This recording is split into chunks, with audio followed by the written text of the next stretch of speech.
I know I talk a lot about being single. Hi. But I do want to say, I do actually date people. I'm just off on a date now. I just haven't met the right person. And that doesn't make me high maintenance, by the way, people.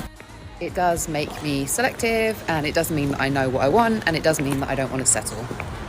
And there ain't nothing wrong with that, because I've already created a wonderful life for myself. I'm very happy, and unless someone's going to add to that, it just doesn't make sense. But yeah, I do date. This is my first date in 6 months though. Woo! Let's see how it goes. Women like this will never meet the right guy, and if they do find someone willing to put up with their entitlements, he's gonna dump her anyway, because he's gonna want children. Chicks like these have no idea how funny they are. She still looks halfway decent, but for how long? And just like she claimed, she should understand that men who have done the work, they also have options. Why would they choose a middle-aged woman? He doesn't need your money. But see, those are the type of man that these women are looking for. Tell me you're a single woman who lives alone without telling me you're a single woman who lives alone. I'll start. Ooh, bedtime.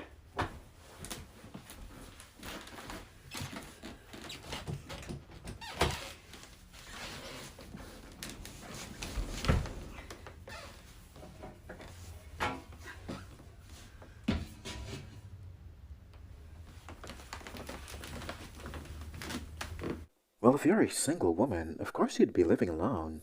Duh, who would you be living with? A boyfriend? And why are you blocking your door? You're exposing all the strong, independent women. I don't need a boyfriend. I have my best friend. But she has a boyfriend. Okay. This is why they ruin each other. They'll never figure out why Cardi B, Nicki Minaj, and Beyonce sing about. I'm gonna let you in on one of my favorite inside jokes with my friends, and you can repurpose it and use it with yours if you want, but it's for good vibes only. A couple years ago, I think it was after the summer after my sophomore year of college, one of my good friends from high school and I found ourselves back home. We were young, we were of drinking age, and we were down to clown. And we had this thought, what if this is it? What if this is the last summer that both of us are single like this? And so it was born, the concept of the last summer. And be careful, because it is a magical and dangerous concept. You will do a lot of things in the name of hashtag the last summer. We're gonna wing woman each other. We're gonna meet dudes. We're gonna delete dudes. We were trying to get out on boats. We were trying to hang with our girls. We were just about it. We were like, you know what? Years from now, we're gonna look back and we're gonna think, had I known that was the last summer, I would have been a lot dumber. Now, the joke of it is that we've had like 6 last summers since high school, but it's true that you don't know. She could meet the love of her life at the end of this summer. And I could. It's not looking good for me, but we're going to keep hoping. And we told our friend Laura about this last night. We were like, Laura, this is the last summer. We explained it all to her, and she was like, damn, that is mysterious as hell. And I'm about it. So if you're a single girl and you're out and you're about, welcome to the last summer, baby.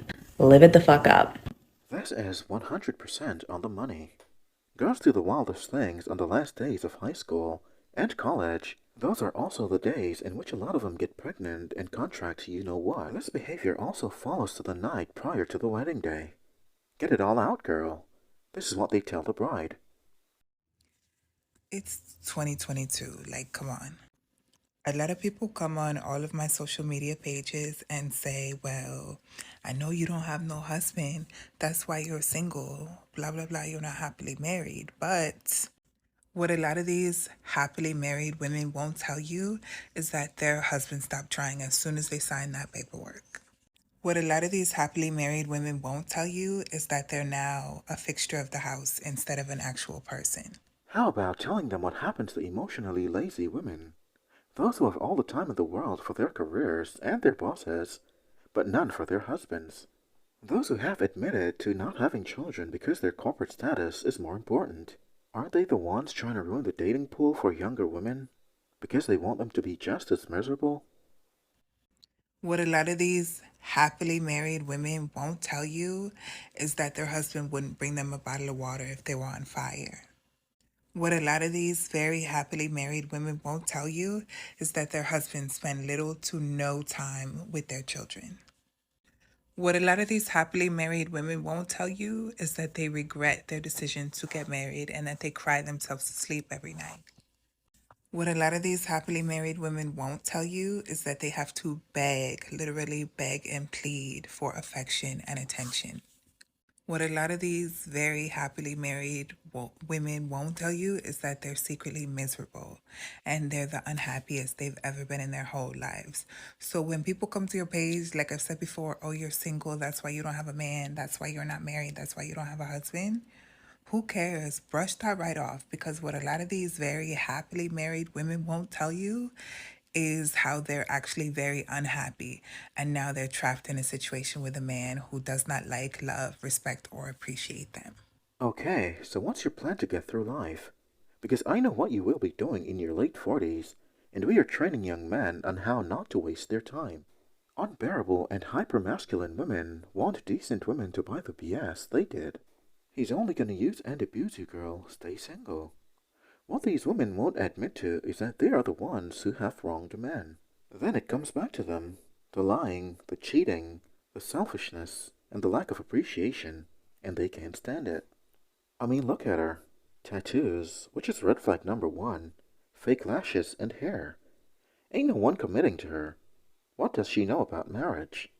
Until he has officially claimed you as his own, you are single. Until he has used his words to make his intentions between you and him clear, you are single. Therefore, act accordingly. Be sure you go on dates, meet new people, have fun, live your best life. It is perfectly okay. You owe him absolutely nothing until he tells you that he wants you in his life and his actions matches his words. Don't let him hold up the line. Deal with him how he deals with you. Don't entertain a man's confusion. Whoever shows you the most effort is the man that gets the most time. Be smart, date smart, choose wisely, and remember, I told you. Well, with all that said, she shouldn't have any problem with men acting accordingly.